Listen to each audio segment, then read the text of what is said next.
Akhir-akhir ini kita lihat ya, kalau kita list itu ada beberapa isu yang heboh yang mewarnai per-YouTuban kita dan juga media sosial kita di platform yang lain, bahkan stasiun televisi. Ini saya disclaimer, bukan hanya ini, tetapi yang saya lihat paling heboh ya ini. Yang pertama kita masih ingat ya tentang Agus ya, yang menjadi korban penyiraman air keras, terus terganggu penglihatan matanya, entah positif buta atau tidak, lalu ada donasi, lalu ada sengketa, sampai sekarang belum selesai, masih heboh, masih mewarnai YouTube, mewarnai televisi, bahkan pertarungan antar pengacara di situ macam-macam, heboh sekali dan menyita perhatian publik. Kemudian muncul lagi Agus Buntung. Nah, sebetulnya kalau kita memberi nama Agus Buntung itu harus dijelaskan kenapa menggunakan nama itu, karena dalam lakop itu kita tidak boleh memberikan lakop atau julukan yang buruk. Tetapi ulama menjelaskan bahwasanya kalau julukan itu memang itu yang dikenal dan lebih mudah diketahui siapa orangnya, maka menjadi dimaklumi dan boleh-boleh saja. Sama dengan misalnya ulama itu ada yang dipanggil al-a'ma, yang buta ya. Ya karena memang itu kalau disematkan nama itu maka orang langsung kenal siapa yang dimaksud ya. Ketika awalnya masyarakat atau publik itu mencemooh kepolisian, bagaimana bisa Polda mana itu Lombok atau mana itu menetapkan seseorang yang tidak ada tangannya kok jadi tersangka pelecehan seksual, bagaimana caranya gitu, kira-kira nelanjanginnya gimana. Tetapi semakin kesini sudah ada rekonstruksinya, sudah belasan korbannya yang mengadukan, mungkin publik sudah mulai percaya, tapi tetap heboh beritanya.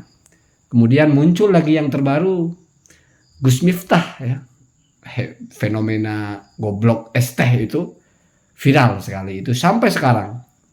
Dan ini semua yang saya tulis ini masih terus bisa kita cari di YouTube, masih terus dibahas, nggak ada habis-habisnya. YouTuber berbagai genre membicarakan ini, dari podcaster dan macam-macam.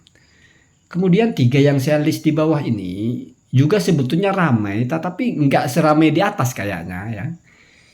Karena mungkin levelnya agak berat ya. Yang pertama tentang bosnya Agung Sedayu Group ya. Aguan kalau tidak salah, yang wawancara di Tempo. Ya Anda bisa cari pemberitanya itu, nanti saya sampaikan apa maksud saya buat konten ini. Di mana di situ dijelaskan bahwa beliau itu seperti dipaksa atau disuruh untuk jadi investor di IKN untuk menyelamatkan Jokowi, dan ternyata pernyataan Pak Jokowi kalau banyak investor asing itu ya bohong semua. Itu Anda bisa lacak itu ya.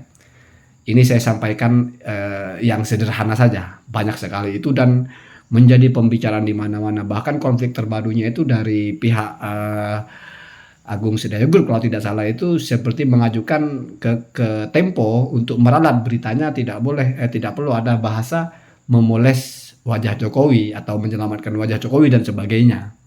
Kemudian yang kedua, PIK 2 ya, Pantai Indah Kapuk 2 itu yang luar biasa itu di Jakarta, bukan hanya Jakarta ya, juga melibatkan wilayah Banten, dan itu yang penting.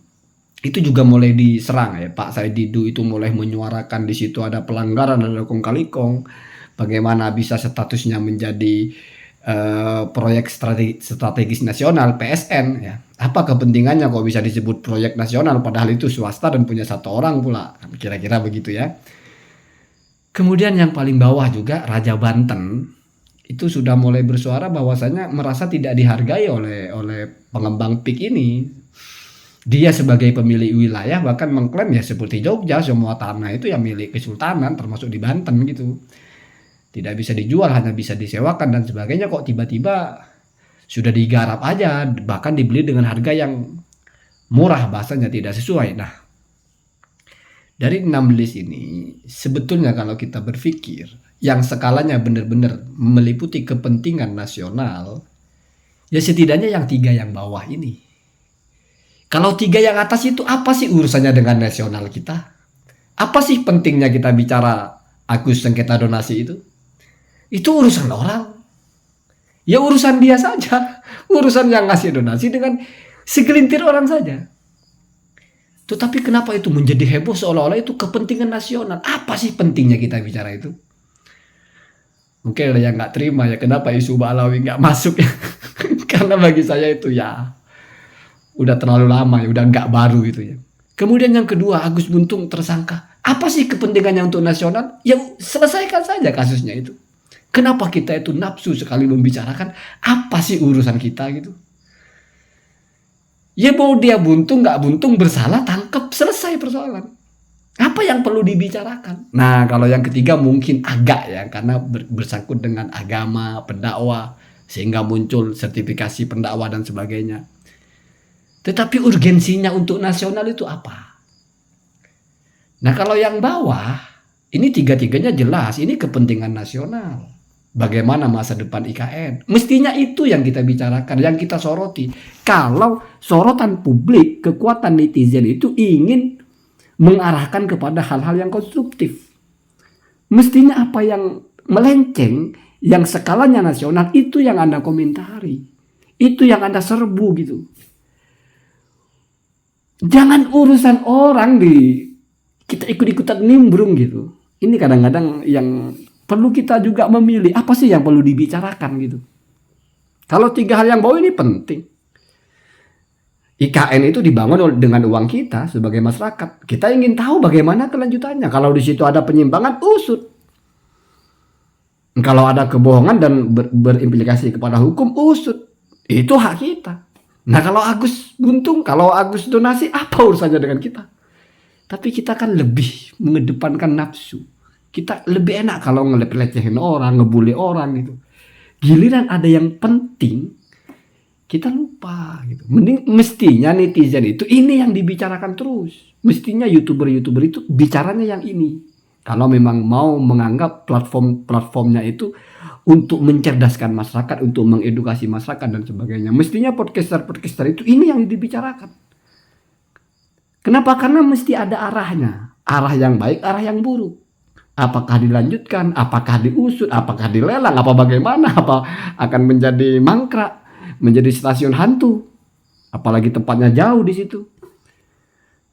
Apalagi yang kedua, PIK ya. Bagaimana tanah seluas itu dikuasai oleh sekelompok orang dan membangun bertriliun-triliun di situ. Di mana kira-kira nanti kalau jadi siapa yang akan tinggal di situ? Kalau ada pelanggaran di situ, kita dukung untuk mengusut apa itu yang merupakan pelanggaran, di mana objek dari pelanggaran itu adalah aset nasional milik kita semua. Ini baru cerdas namanya. Jadi suara kita, komentar kita itu ada manfaatnya. Bukan ngebully aja komentar. Hasilnya untuk kita apa kan gitu. Apalagi yang bawah ini. Memang spesifiknya Banten, tapi jangan sampai pemilik wilayah itu tidak dihormati atau diperlakukan semena-mena oleh pihak yang lain gitu. Mestinya Ki Haji Madudin ya, mungkin di tengah kesibukannya bicara nasab ini juga dibicarakan. Saya lihat Ki Ma'ruf Amin sudah didatangi sekelompok Jawara Banten atau tokoh-tokoh Banten, diajak mau bicarakan ini gitu. Gimana Banten ini? Kok tiba-tiba tanahnya jadi dibangun PIK? Apakah prosedurnya sudah sesuai? Kenapa mereka sebagai pemilik wilayah rajanya itu malah nggak tahu menau, tiba-tiba sudah seperti itu? Apa langkah selanjutnya? Apakah dibatalkan atau apa? Itu penting. Itu aset nasional. Itu milik kita gitu loh. Tapi kita memang kadang-kadang lebih heboh. Vina Cirebon kita heboh. Kita itu lebih senang membicarakan hal-hal yang sebetulnya apa sih efeknya untuk kita? Hanya kepuasan saja. Puas kita maki-maki instansi lah, maki-maki ini, maki-maki itu. Mestinya oke kita maki-maki, tetapi ada feedbacknya untuk kita gitu. Bayangkan misalnya ada kezoliman yang dilakukan oleh sebuah korporat besar, lalu dengan suara masif kita suarakan itu bisa gagal, kan luar biasa. Ya misalnya seperti kiper Bahrain itu ya, karena dianggap melakukan bagaimana Indonesia mestinya menang jadi kalah, ya walaupun tidak ada penghakimannya kita anggap kita dicurangi, kita serbu. Ada efek jerahnya, ada, mestinya begitu kita. Kalau memang mau menggunakan kekuatan netizen itu. Ya walaupun tidak mau jauh-jauh kita ngurusin masalah Palestina, ngurusin masalah Suriah, ngurusin yang di depan mata pun kita presisikan mana yang lebih urgen. Ya, tapi kalau bagi kalian memperjuangkan batalnya Ba'alawi adalah lebih urgen karena Ba'alawi mau menjajah, ya silahkan. Cuma saya agak geli aja. Ba'alawi mau ngejajah apaan sih? Ngejajah itu beli tanah. Satu orang bisa menguasai ribuan hektar tanah, entah apa caranya gitu. Kayaknya kalau pribumi sulit kita bisa punya tanah, punya ribuan hektar begitu. Terus ngebangun sebegitu cepatnya, laut diuruk. Kayaknya memang orang-orang tertentu untuk itu, dan kita diem saja. Kenapa tidak muncul kritik untuk hal-hal yang ini berkaitan dengan aset kita bersama gitu. Kadang-kadang memang kita itu lebih terbawa passion pribadi. Saya kasih contoh ya, mungkin agak sebagai closingnya ya. Ada orang di satu kampung misalnya, ada orang yang mau nyolong motor, itu saudara kita sendiri itu, sama-sama orang Indonesia lah. Tadi mukanya juga orang Indonesia, mau nyolong motor, nggak jadi. Digebukin sekampung sampai mati. Puas satu kampung itu ngebunuh satu orang itu. Pikirannya apa? Iya memang bukan motor saya itu, tapi bisa jadi nanti kalau orang ini nggak dimatiin motor saya dicuri. Luar biasa, puas sekali. Bisa jadi orang ini sudah nyuri motor banyak ini, matiin saja, puas sekali. Bahkan bukan hanya maling motor, maling speaker lah. Pokoknya kalau sudah maling, kayaknya kita ini ingin menegakkan supremasi keadilan gitu. Pokoknya harus dimusnahkan yang begini-begini. Tapi kalau misalnya koruptor yang menghabiskan uang negara miliaran, kayaknya kita nggak punya kebencian sebenci kita kepada maling motor. Ini kadang-kadang kita heran gitu. Bahkan kita tidak mau tahu. Ya biarlah nggak kenal gitu. Nggak mau tahu. Bahkan bisa jadi kalau dia bangun masjid kita masih ya nggak apa-apa orang bangun masjid. Ya nggak apa-apa dia banyak amalnya. Lah maling motor. Kok bisa kebencian kita kepada orang maling motor itu berlipat-lipat, tapi kita tidak punya kebencian kepada koruptor? Bagaimana benci orang kita tidak pernah mau tahu siapa dia? Tidak pernah juga kita bully. Tidak pernah juga kita jadikan memes, kita jadikan pembicaraan bagaimana koruptor itu. Kita damai sekali dengan perampok-perampok besar, tapi kita dengan maling motor kita sebegitu sadisnya. Ya saya tidak bicara maling motor benar, tetapi kayaknya ada yang tidak beres gitu, tidak presisi gitu. Ya termasuk ini ketika kita menyoroti isu. Apa karena kita ini orang-orang kecil ya, sehingga kalau pembicaraan tentang bagaimana satu kelompok menguasai lahan sebegitu besarnya kita nggak mau tahu. Kita nggak ngerasa dijajah. Bagaimana ekonomi kita dipegang siapa kita juga nggak mau tahu. Kita lebih nyoroti kalau ada kasus ya donasi lah, artis cerai, bahkan KDRT artis lah. Ya harus di-upgrade. Kita punya force ya, punya tentara netizen itu ya mestinya harus di-upgrade. Celakanya ini. Jangan-jangan kekuatan jempol ini juga ada yang mengendalikan. Wah kalau begitu susah. Jadi hal-hal begini nggak akan bisa viral, nggak akan bisa masif dibicarakan semua orang. Kenapa? Karena jempol-jempolnya itu ya sudah nggak natural gitu loh. Ya repot kalau begitu ya. Ya itulah dunia ya, memang sulit kita mencari padanan yang ideal. Tapi setidaknya saya kira kita sepakat dari 3 unsur ini mana sih yang berkaitan dengan kita secara langsung itu, berkaitan dengan aset kita, berkaitan dengan nasionalisme kita, berkaitan dengan spirit kita menjaga NKRI, itu yang mana kira-kira? Apa hubungannya dengan yang pertama itu? Tapi kenapa itu penting sekali bagi kita? Sehingga setiap tayangan itu ditonton banyak orang, dikomentari banyak orang, dimaki, dibully banyak orang. Padahal itu urusan dapur orang. Ya. Yang kedua juga, yang ketiga juga ya. Tapi kalau yang keempat, yang kelima, yang keenam ini urusan dapur kita bersama, bukan urusan dapur kelompok. Kenapa kita tidak suarakan, kita dukung Prabowo untuk usut itu. Kita dukung Prabowo untuk hentikan itu. Kalau memang ada pelanggaran. Kita dukung Prabowo, kita suarakan terus-menerus. Jangan lagi ada satu korporat yang bisa semena-mena gitu, beli tanah sebegitu luasnya gitu, terus bangun sebegitu enaknya gitu, dimana di situ akan ada penyimpangan ya.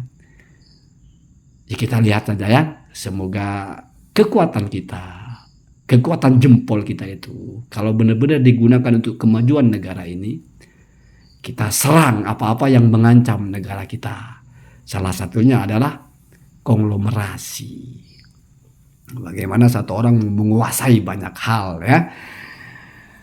Apalagi yang menguasai juga bukan orang Jawa ya, bukan orang Sunda, bukan orang Medan, bukan orang Papua, pun tak tahu orang mana itu ya. Bukan Balawi juga ya. Jadi mari kita manfaatkan media sosial itu untuk mendaulat suara yang memang untuk kepentingan nasional, bukan untuk nyerang orang, Pak ya. Allahumma tina ada